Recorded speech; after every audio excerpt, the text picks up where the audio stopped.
পরিবারের সবার কথা মাথায় রেখেই সবসময় রান্না করার চেষ্টা করি। আজকেও তার ব্যতিক্রম নয়। আজকে ইলিশ মাছ রান্না করব। কার পছন্দের রান্না করছি। হ্যালো এভরিওয়ান, আসসালামু আলাইকুম। কেমন আছেন সবাই? আশা করি সবাই ভালো আছেন। আমরা তো আলহামদুলিল্লাহ ভালো আছি। যে যেখান থেকেই আজকের ভিডিওটি দেখছেন অবশ্যই একটা লাইক দিয়ে ভিডিওটি দেখবেন। আর এই তো আমি ইলিশ মাছ রান্না করা শুরু করে দিয়েছি।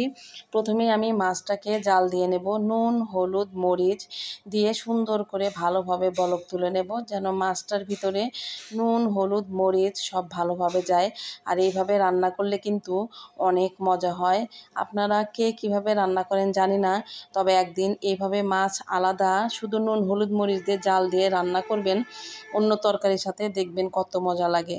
মাছটা তো মোটামুটি জাল দেয়া শেষ হয়ে গেছে। এখন আলাদা পাত্রে কাঁচামরিচ পেঁয়াজ সরিষার তেলের ভিতরে দিয়ে দিলাম, একটু নাড়াচাড়া করব। তারপর একটু জিরা ফোড়ন দিয়ে দেব। আর ইলিশ মাছের স্বাদ যদি পেতে চান তাহলে অবশ্যই আপনাকে কম মশলায় রান্না করতে হবে, তাহলেই কিন্তু প্রকৃত ইলিশ মাছের যে সুগন্ধটা সেটাই কিন্তু অনুভব করা যায়। আমি শুধু পেঁয়াজ বাটা দিলাম, জাস্ট পেঁয়াজ বাটা, আর অন্য কোনো বাটাবুটি কিন্তু দিলাম না। জিরা বাটা দেবো একদম লাস্টে নামানোর আগে। আর এর মধ্যে নুন হলুদ মরিচ আর অল্প একটু করে দিয়েছি, কাঁচামরিচের পরিমাণটাই বেশি ছিল। মশলাগুলোকে ভালোভাবে কষিয়ে নেওয়ার পরে দিয়ে দিলাম পটল আর কচুরমুখী। তবে একটা কথা, ইলিশ মাছ দিয়ে এমন কোনো তরকারি নেই যে খেতে ভালো লাগে না। এমনই একটা মাছ যেটা সুগন্ধ সবার হাতে হাতে মুখে মুখে ছড়িয়ে যায়।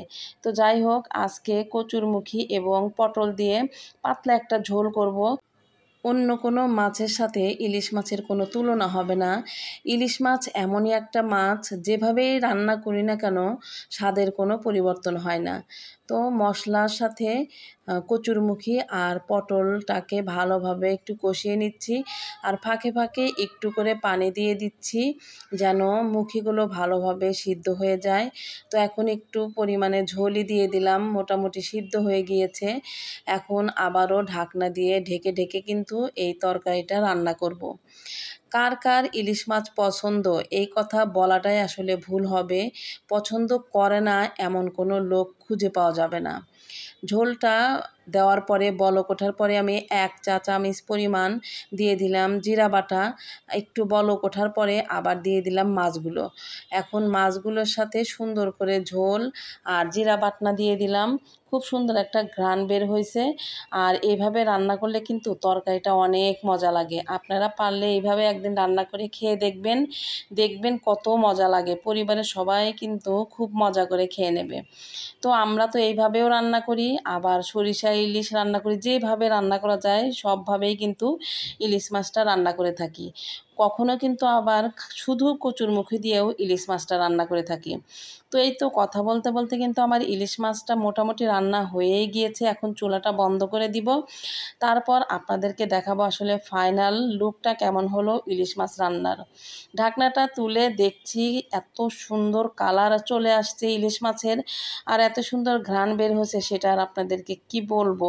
আজকের ভিডিওটি তাহলে এই পর্যন্তই থাক। আপনাদের দেখে নিশ্চয়ই জিভে জল এসে গেছে, ইলিশ মাছ বলে কথা।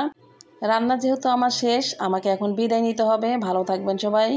আর যে যেখান থেকে দেখছেন অবশ্যই পাশে থাকবেন। খোদা হাফেজ।